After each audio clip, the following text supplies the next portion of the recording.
Have you ever seen a courtroom turn into a battlefield of wits, where a young black teenager stands against a system designed to break him? This is not just a story about injustice. It's about intelligence, courage, and a game of truth or lie that no one saw coming.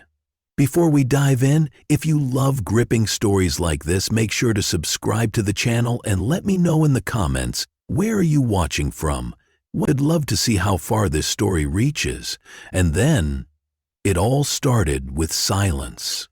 A thick, suffocating silence that filled the courtroom as Malik stood in front of the judge, knowing that today, he wasn't just defending himself, he was exposing the truth. The courtroom was cold and unwelcoming, its high walls lined with books that no one really read. The air felt heavy, thick with judgment before the case had even started. A row of jurors sat stiffly in their seats, their eyes flicking toward the young black boy sitting at the defendant's table. Some of them had already made up their minds about him. Judge Everett Grayson adjusted his glasses and leaned back in his chair, tapping a finger on the wooden desk before him. He had seen kids like Malik Carter before, or at least he thought he had. 16 years old, from a poor neighborhood, standing trial for a crime he most likely committed. In Grayson's mind, this was just another case. Another teenager who thought he could outsmart the system. The prosecutor, a sharp-looking man in a navy new suit, cleared his throat and stood.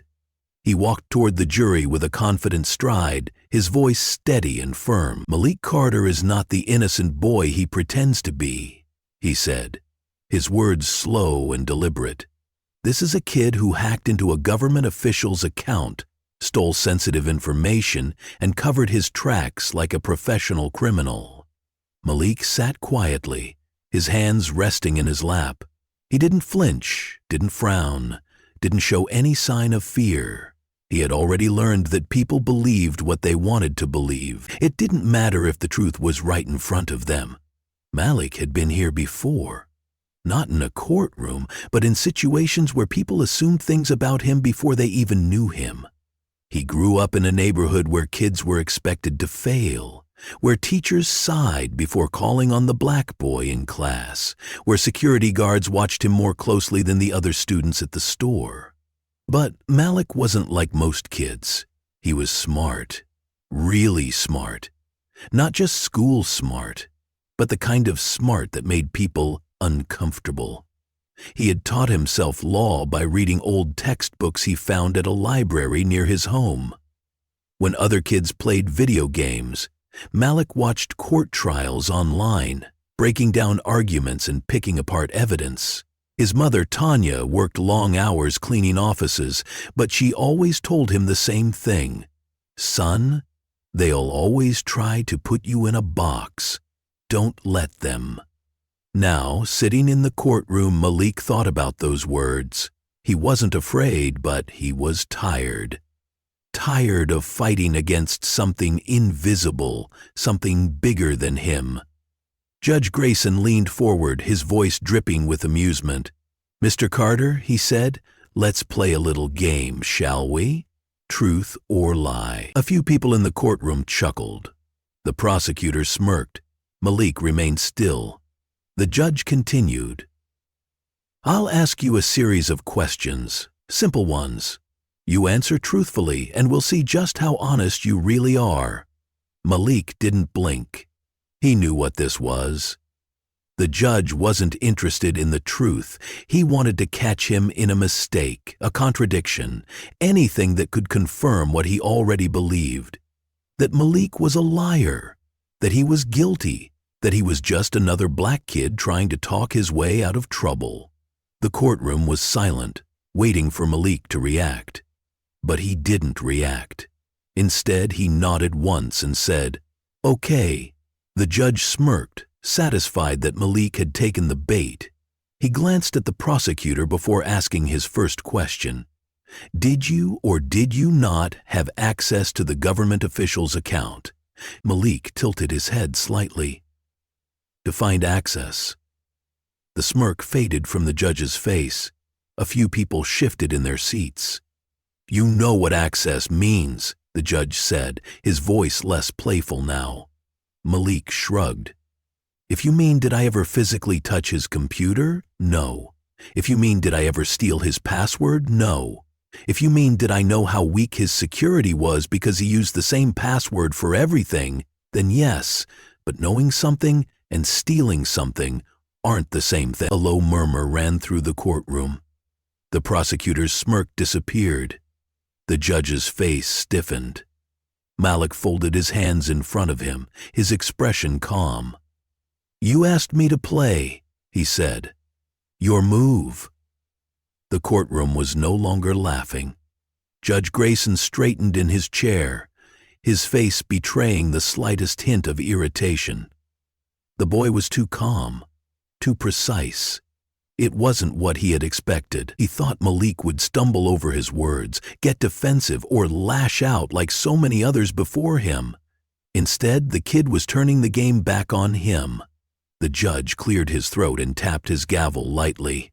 "Let's try again," he said, his voice firmer now. "Did you use any illegal methods to obtain information from that account?" Malik met his gaze without hesitation. "No."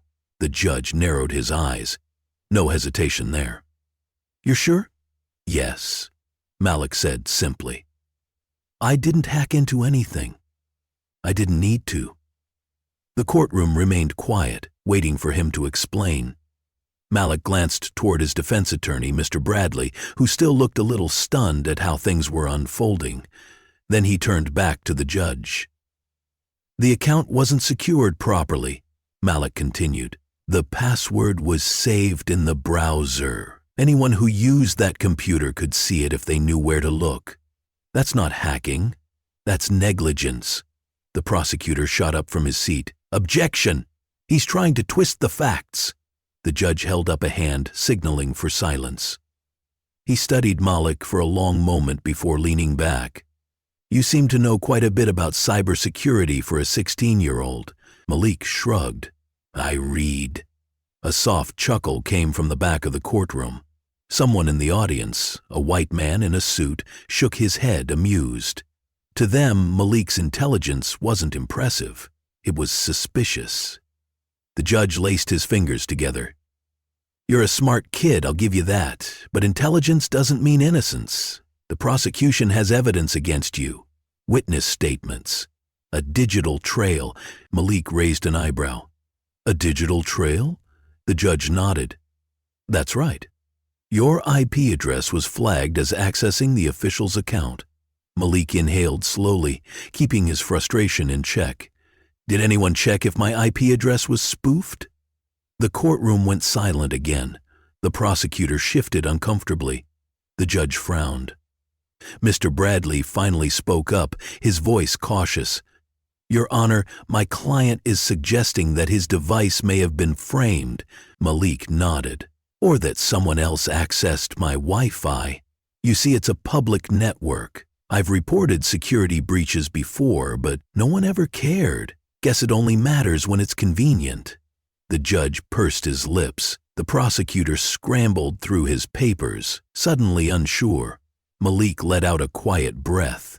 This was always how it went. People saw what they wanted to see.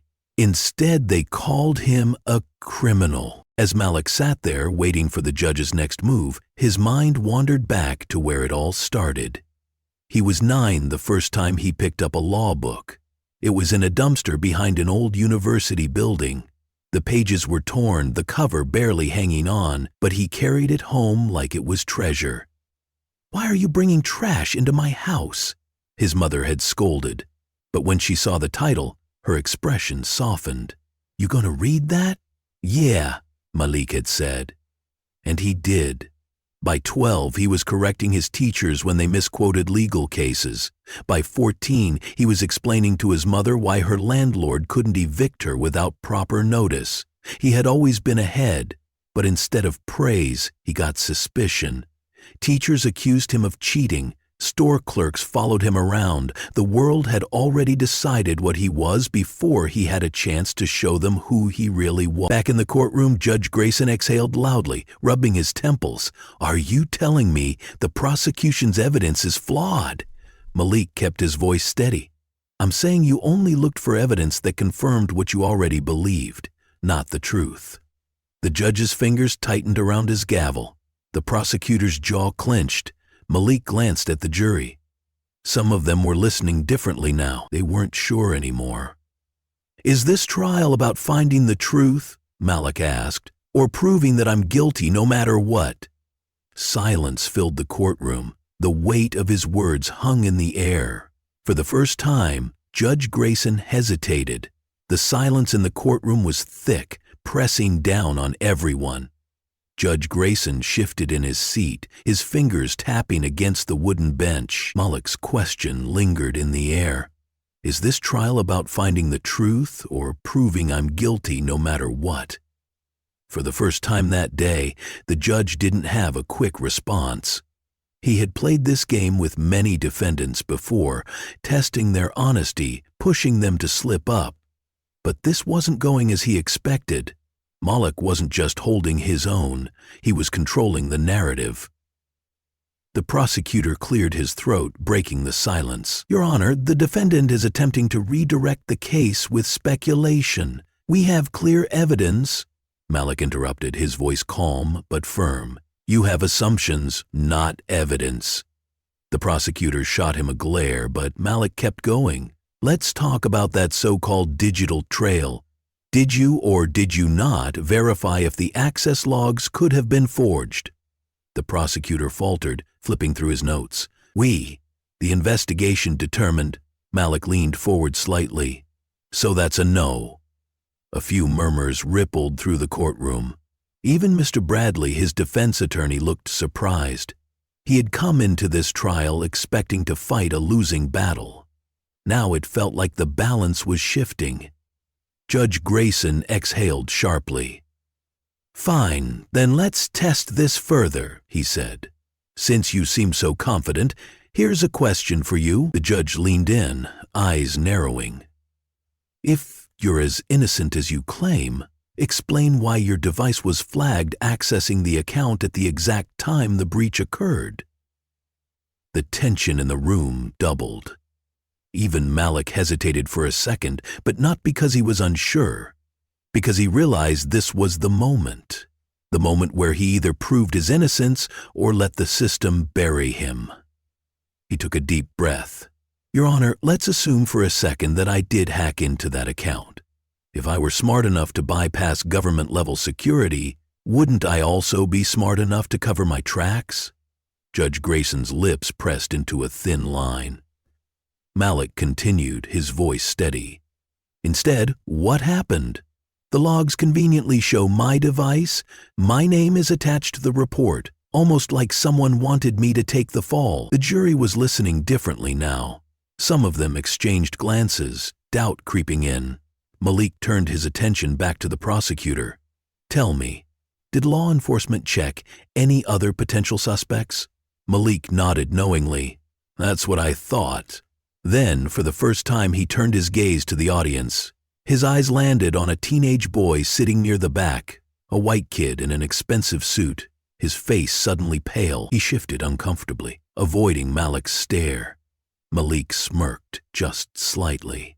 He had spent weeks researching his case, reading between the lines of the prosecution's weak arguments, and in that time he found something interesting. The real hacker had been reckless, and now Malik could see him. The prosecutor was flustered, the judge was tense, but Malik was completely in control. Mr. Bradley stood slowly. "Your Honor, at this point it's clear that the evidence against my client is incomplete at best and misleading at worst. I request an immediate dismissal." The judge hesitated. He looked at Malik again. Really looked at him. Not as a defendant, not as a black teenager he had already labeled guilty in his mind, but as a young man who had just out-argued the entire system in front of him. Finally, Judge Grayson let out a slow breath. He picked up his gavel. "The court finds the evidence insufficient," he said, his voice quieter than before. "Case dismissed." A stunned silence filled the room before Malik heard his mother sob in relief. Mr. Bradley blinked as if he couldn't believe what had just happened. The prosecutor stood frozen, jaw clenched in frustration, and at the back of the courtroom, the real hacker slipped out the door, unnoticed by most, except for Malik. As he stood straightening his hoodie, Malik locked eyes with Judge Grayson one last time. "You asked me to play truth or lie," Malik said, voice calm and certain. "The truth is, the only lie in this courtroom was the case against me." The gavel struck wood. The case was over. But for Malik, this was just the beginning. A new beginning, life after the trial.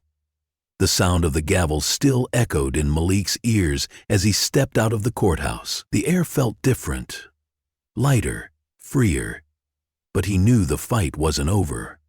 His mother gripped his hand tightly, her eyes still wet with relief. "You did it, baby," she whispered. Malik nodded, but his mind was already racing. He hadn't just cleared his name, he had exposed a flaw in the system, a system that had nearly swallowed him whole without ever considering the truth. He had been lucky this time, but what about the next kid who wasn't? Mr. Bradley patted him on the back. "That was one hell of a defense, Malik. Ever thought about becoming a lawyer?" Malik let out a small chuckle. "I've thought about a lot of things." He glanced back at the courthouse doors where Judge Grayson stood watching him. The judge's face was unreadable, but there was something different in his eyes. Not just authority, but something closer to respect. Maybe even regret. As Malik held the judge's gaze for a moment, he knew he had changed something today. Not just for himself, but for anyone who came after him. But there was still one loose end. Malik scanned the crowd until he saw him, the boy in the expensive suit, the real hacker. He had slipped out of the courtroom before the trial ended, but now he stood near a black car, his father talking to a man in a police uniform. The boy's name was Ethan Price, the son of a powerful businessman, the real culprit behind the cybercrime Malik had been accused of, and now he was walking away like nothing had happened. Malik's fists clenched. He wanted to yell, to expose him right then and there, but he knew better. The system had been ready to bury him with nothing more than a weak case and biased assumptions. Ethan? Ethan had wealth, privilege, and connections. He wouldn't be treated like Malik had been. Not unless Malik did something about it. That night, Malik sat in his small bedroom, surrounded by stacks of law books and computer screens filled with research. He wasn't angry. He was focused. He had spent years learning how the system worked, and now he was going to use that knowledge to change it. He opened a blank document and started typing. Not a complaint, not a defense, a plan. A plan to expose Ethan. A plan to fight for kids like himself who didn't get second chances. A plan to make sure that the system couldn't keep playing its unfair game. Malik Carter had beaten them once, and now he was just getting started. Weeks later, an article spread across the internet. The boy who outsmarted the court and the truth they tried to bury. It detailed everything: the weak case, the biased system, the real culprit who had gone free. People started talking. Protests formed. And somewhere, in a quiet office, Judge Grayson read the article, his expression unreadable. Malik didn't stop there. He worked harder, studied more, and years later he walked back into that courthouse, not as a defendant, but as a law student ready to change the system from within. Because the truth wasn't just about winning one case. It was about making sure no one else had to fight the same battle alone.